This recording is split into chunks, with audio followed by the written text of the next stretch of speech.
Thank you, Karen.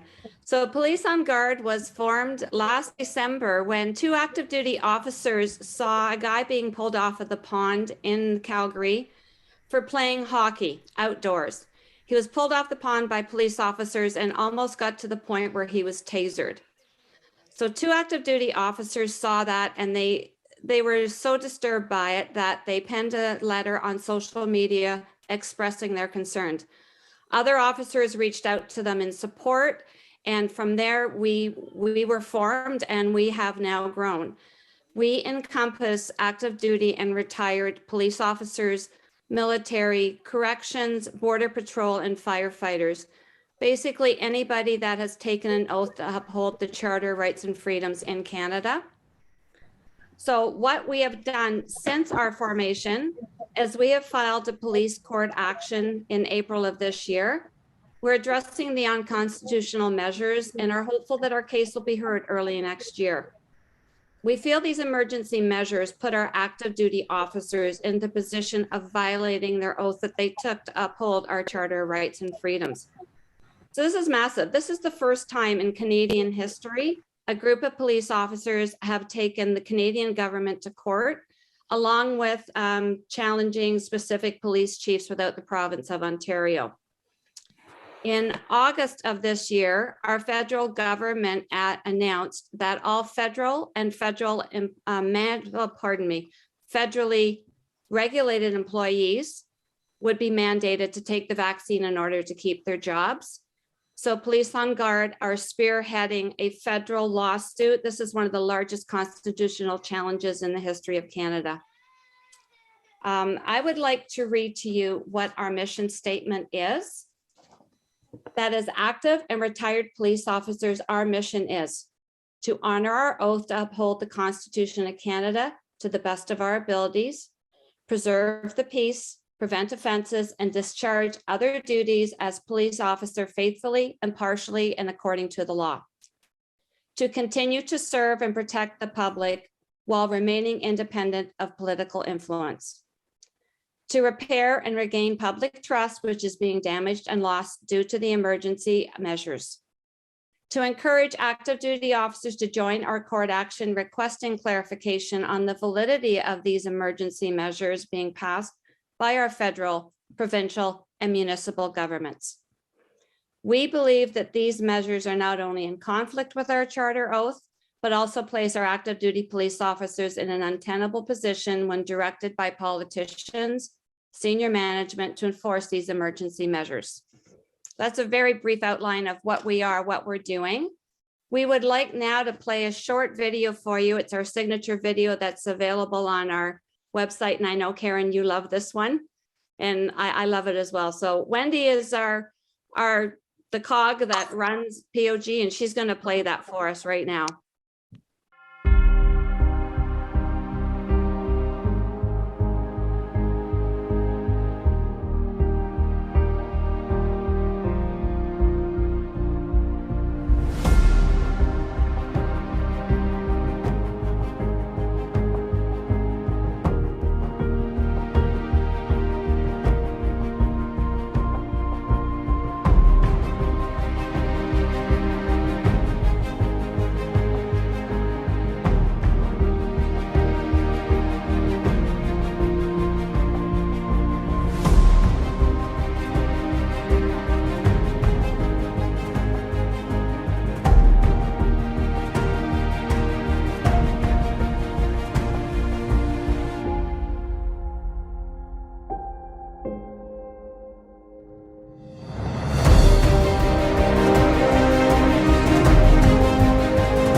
Okay, so that's just a brief kind of outline of who we are that Terry gave you. My name is Wendy. I'm a retired Royal Canadian Mounted Police Officer in Canada. We're the ones with the funny hats and the red jacket. In case you need to know who we are, that is who we are. We are the National Police Force. So we wanted to come on today and we wanted to talk to you about a project that we're working on that we're very excited about. I think what we should do is maybe just play you a short video as well, just on kind of what we're doing. And then I can explain to you maybe briefly why we need your guys' help, because you guys are the experts here that we're relying on. So if I could just kind of play another quick video for you, it's a minute long, and then I can talk to you briefly about what we're asking. Well, thanks, Wendy. That is not the one I want. Well, whilst you'll find it, can I say thank you? Thank you very much, both of you. The rest of the Canadians. Thank you very much. We're all together. We need you to reach out to our coppers over here. Yeah, well, we're trying. Everywhere. Yes. Yeah. Okay, here we go.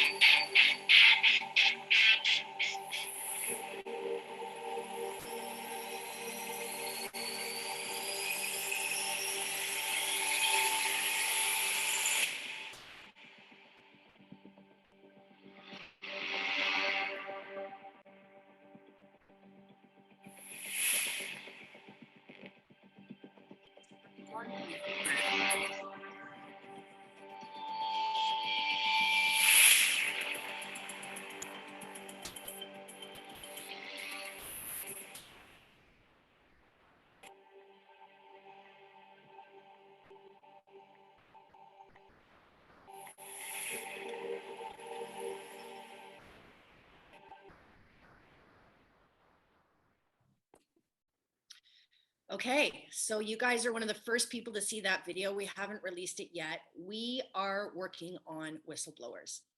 So I am, I will share the videos. Yeah, I will share the links to the one big video that we did there. But I'm just going to read to you briefly kind of what we're looking for so that you guys have an idea of what that is. So in light of the ongoing vaccination mandates across the world, and more specifically here in Canada, Police on Guard has had a large group of frontline active doctors and nurses and other professions come forward expressing their desire to sound the alarm on the impacts that these vaccines have had on the patients within their care. These brave frontline medical personnel have received threats from their governing bodies to remove their licenses and employment positions should they go public with their observations and concerns. So this flies in the face of the rule of law and the principles of democracy. We believe, based on the laws of the land and the Charter of Rights and Freedoms, that everyone has the right to informed consent. Police on Guard is beginning an initiative to afford these brave medical professionals and personnel a platform for their stories to be shared with the public in the interest of transparency and public health. So that's kind of where you guys come in. We've expanded this now to include as many people as we possibly can in this, regardless of where you reside or where you practice medicine or what profession you're in terms of, you know, that frontline medical personnel. So we ask that if you're interested in potentially joining us and giving us your expertise, we are allowing those that don't wish to be made public, we will, you know, hide your identity by way of blackout and alter your voice if that's something that you wish to do. But I think we need everybody on board here to explain what you guys are seeing. We can explain law and legislation, but we need you guys in order to explain what you're seeing and what's going on, because it's very important. And we're trying our best in order to warn people, but just as you guys are experiencing, it's not enough. And so we wanted to do this series to bring to light the destruction, I think, that this vaccine is bringing, that you guys can attest to.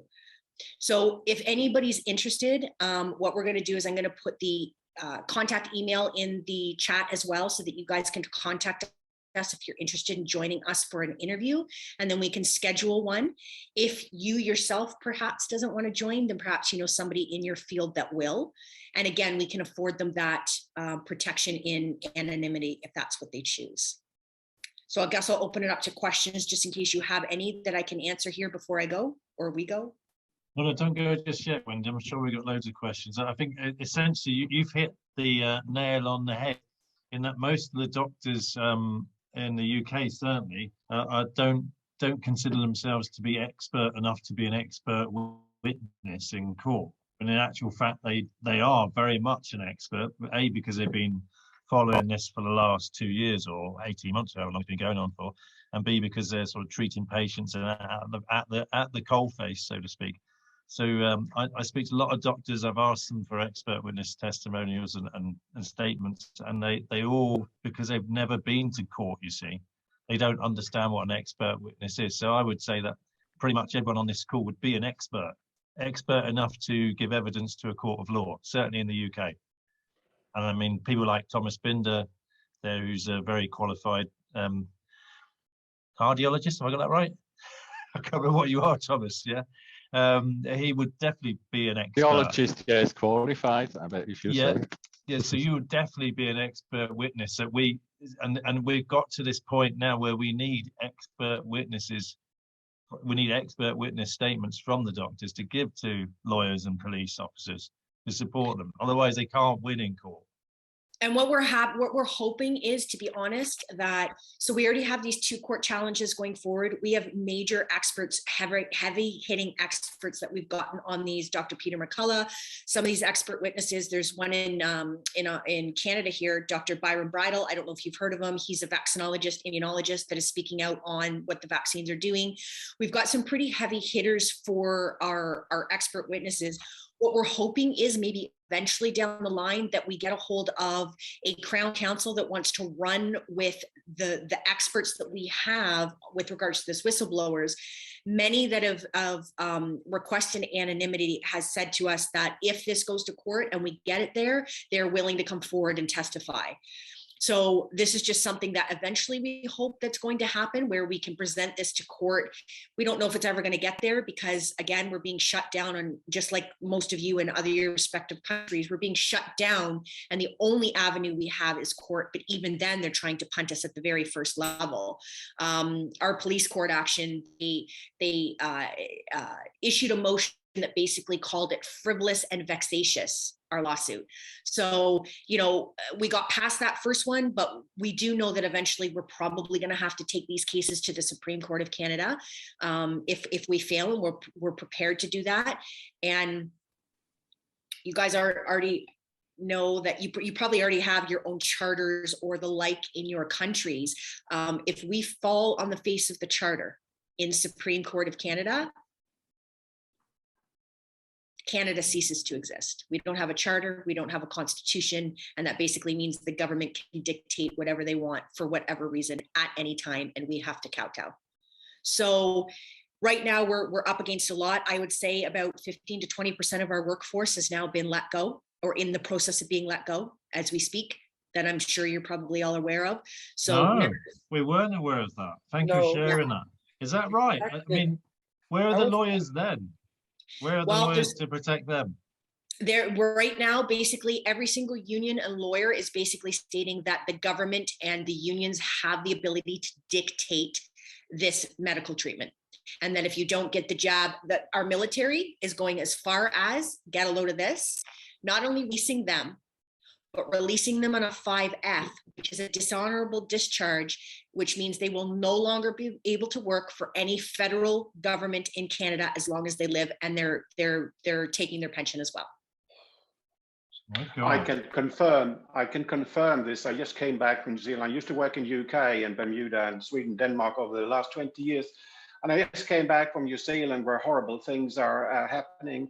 The government there just made an amendment to the COVID law, which more or less means that you will be arrested and brought to a minister of isolation quarantine facility under the protection of the government, and they will forcefully take a test on you, PCR test, and they will vaccinate you against your will.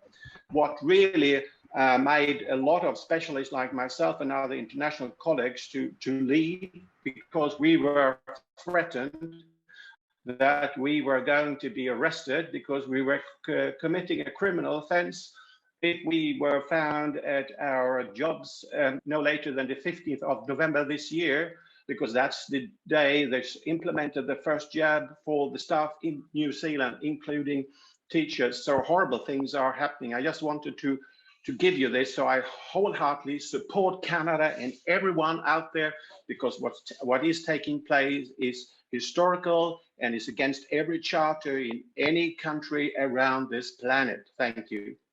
Yeah, Thank you and thank you for sharing. We actually, you know, my hill to die on originally was masks.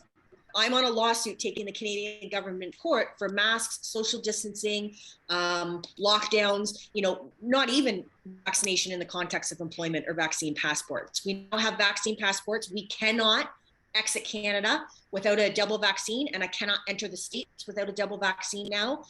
15, like I said, 15 to 20% of our workforce, nurses, doctors, firefighters, police officers, federal jobs have now basically been let go.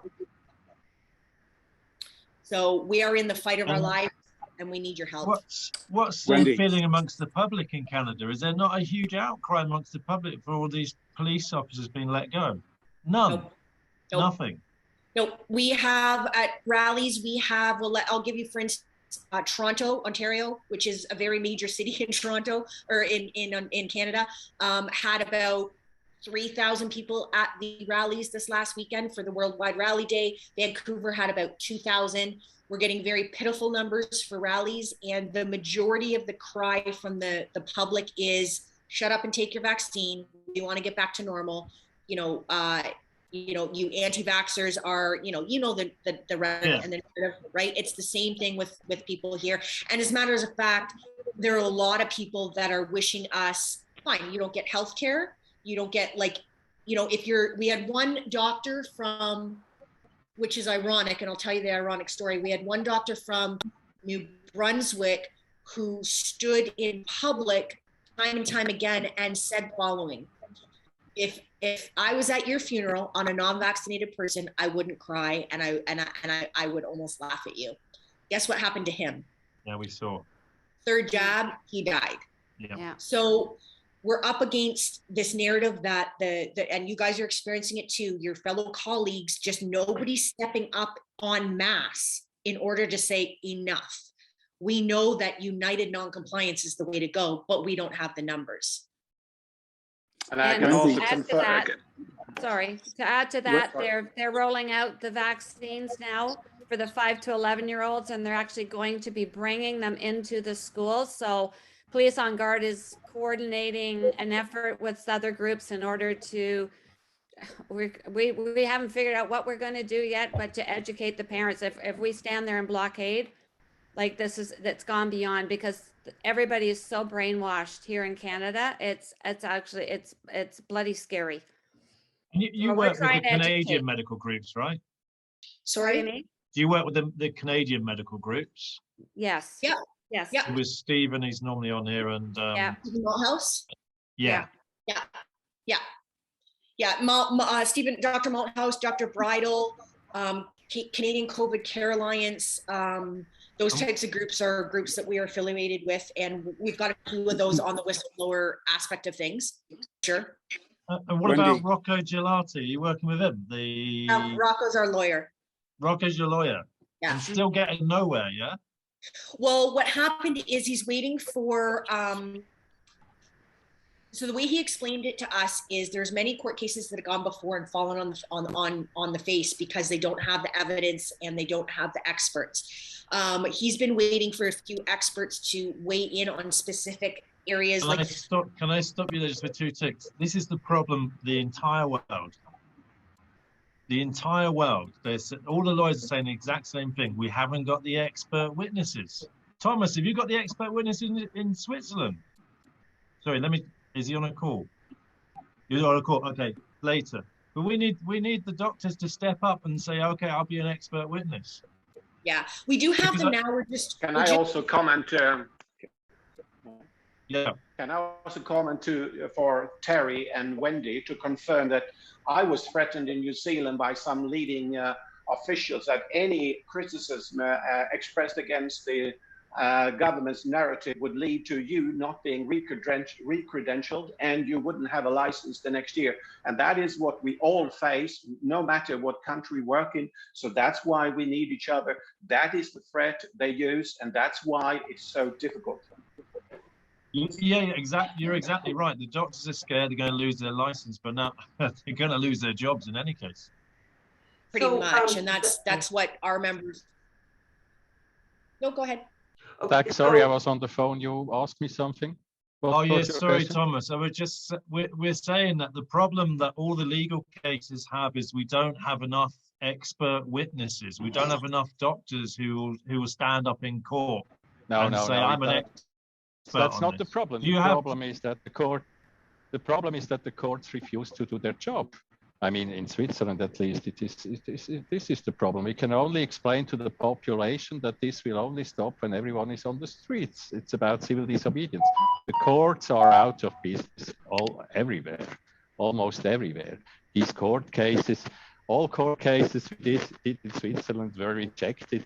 They do not even look at the evidence. They say, oh, the evidence comes from the government, from the Federal Office of Public Health, but those are the criminals. So I don't think that there is a legal solution there. The only solution will be global civil disobedience. Everybody is in the streets. It won't stop before everybody is in the street. Yeah. I tend to agree. This is Richard Ammerling I'm with America's Frontline Doctors. We've filed quite a few lawsuits and have several pending right now in the United States. We have at least 20 experts, including McCullough, including Byron Bridle, including Paul Alexander from Canada. We have tons of experts and we have declarations from them. And you're welcome to contact me if you want access to them. We'll be happy to share. The problem is, as Thomas said, it's not going to work. The courts, I believe, are controlled, bought and paid for, intimidated, whatever. They're not going to help us. It is going to come down to civil disobedience. So Wendy, if you still have contacts in the Royal Canadian Mounted Police, we need them. We need them out there. Yeah, the problem is like the RCMP is the largest police force in Canada. We're about 20,000 active members strong. If I'm going to be honest with you and tell you the numbers of police on guard of members, and that includes military, corrections, all the rest of the border security, we're about 2,000 members. It's absolutely pitiful the amount of members that have joined. You have members sitting on the fence going, oh, it'll change. Let me just do this for now. I'll keep my job. But what they don't realize, and what we've been trying to drill through their head since day one, is it doesn't end here. The vaccine mandate is what's happening to you now. But the next thing that's going to happen, like you guys mentioned, is rounding us up, taking us somewhere, and force injecting us. Now, I just have to say, good luck doing that, because if you're going to put us all in a camp, we're going to overthrow you and we're going to get out, because you're not going to have, the amount of people that are going to be able to keep us in there. So bring it, as far as I'm concerned. Let's rumble, let's roll. And if that's what's going to happen and that's what the end goal is, then let's do it and let's figure this out. But the active members are the ones that need to stand up, and we do not have that support right now. That is what we need. Wendy, I understand that a large percentage of Canadians are armed. Is that correct? But people have private firearms in Canada. Yes, I would say so. I would say more people are armed in the States than Canada, but yes, there is a large portion of us that are, yes. Okay, well, that's good to know. Stock up on ammo. Done and stocked up on seeds and stocked up on all the rest of that stuff about 1.5 years ago. So we're ahead of all of us are ahead of the curve here, so to speak. So when, pardon my language, but when what hits the fan, those are going to be the people that are scrambling. So Karen has a question. Can I ask a question? Yeah. The question is probably for our colleagues from Medical Society in Canada. about the Dr. Sohrab Luchmedial, who was a very popular cardiologist from New Brunswick. He died on the age of 52 years old after third booster. And let's say the interesting point was that he was mocking with so-called anti-vaxxers, and he was telling publicly that he will not come to his funeral because they don't deserve it. What about this case? It is some kind of, let's say, rumors or talkings, or in mainstream media or in medical society at least, this case is discussed or not, or it is total science about it? Maybe Terry can answer that one. I see Yeah, you got a hand up, Terry. Did you Yeah, want your I hand was up? gonna, yeah, because I was gonna mention something else we're working on, but yeah, you know what, I think it's the same thing around the world. The mainstream media is, you know, they're silencing anything, and the only people that really know about that per se are the ones that are awake and know what the hell's going on. Everything is being silenced. Something else that we are working on that I forgot to mention is we're putting together a panel to educate the active duty officers around their liability moving forward by enforcing these measures. Something, you know, basically along what happened with the Nuremberg Code, where you just can't get on the stand and say, I was following orders. So we're actually working on a panel now to get out to the active duty officers so that they have an understanding of the liability when this is all done, that they just can't wash their hands of it. They are complicit in violating the charter and violating Canadians. Good for you. Good for you. We've got two Karens with their hands up. Karen and Karen. I don't know who's first. Well, let's let Karen Epstein go first. Well, thanks, Karen. Okay, so about having expert witnesses and so on, I was involved in a case in Canada, multiple expert witnesses, great evidence. They lost the case. It's in appeal now, related to all of our stuff. So I agree that the court system is not functional. I refer to Michael Miller's information when he talks about influencing the people and letting them feel this. So that's really the way to go. And I'm wondering why, first of all, thank you, Police on Guard, by the way, I'm Canadian. Thank you very much. Really, thank you for what you're doing. And I'm wondering why you're focusing only on the vaccine, really, or the injection, because really the issue is, as Wendy said, it's what you really looked at. It's the entire system. If we focus only on the injections, I think we're more likely to lose the case. It's the underlying issue of lost human rights from the beginning. That's the issue. Many people are convinced that this injection will save them, as you said. We need the real messaging, maybe even to the courts, and I don't really believe in the courts very much anymore, is this loss at all levels. It's interconnected, it's systemic. Focusing only on the injections and experts speaking only about the injections, I don't think is a helpful message. It's too narrow and too easy to argue against our position. Thanks, Karen. I have Valerie Fraser here from the Safer to Wait campaign in the UK, and she wants to just give you some information about what a really good campaign that they've run in the UK about the injections in children. Yeah, so I'm Dr. Val Fraser, but I'm not a medical doctor. I'm an educationist, but I'm a member of HEART. But a small group of us worked with across groups in the UK, and we formed the Safer to Wait campaign. And we knew that there were two ways of trying. I'm specifically responding to Terry's comment about they're going to now inject 5 to 11-year-old children, and what do we do about that? We've got to wake up the parents. So we in May knew that that's what they were going to start doing with our children. They'd started 16 to 17-year-olds in the June, and we'd got a leaflet out. We decided there were two ways of doing it, either trying to stop it at authorization and we got loads of open letters to doctors. We've also tried it through the judicial courts. None of those have been very effective. So what we've done is we've tried to stop it at consent. And we have organised across the country, we have a movement called a Stand in the Park. We've got 700 parks in the UK. And you stand in a park 10 to 11, and people on their website know that where to go if they're local. And we use that, and we got thousands and thousands of activists. For example, in my county, in Nottinghamshire, we organised for like 50 people, more than that, probably 100, to go out and leaflet as many of our houses as possible. The group that I was a part of, that was the delivery. The composition of the materials is all on the website safertowait.com. Don't go to safertowait.org, that's our trolling companion, let's call it, website.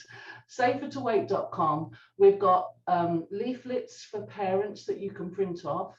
We've got other materials. I mean, the other thing that activists have done is they have gone to the school sites when they know that the jabbing is going to take place that day.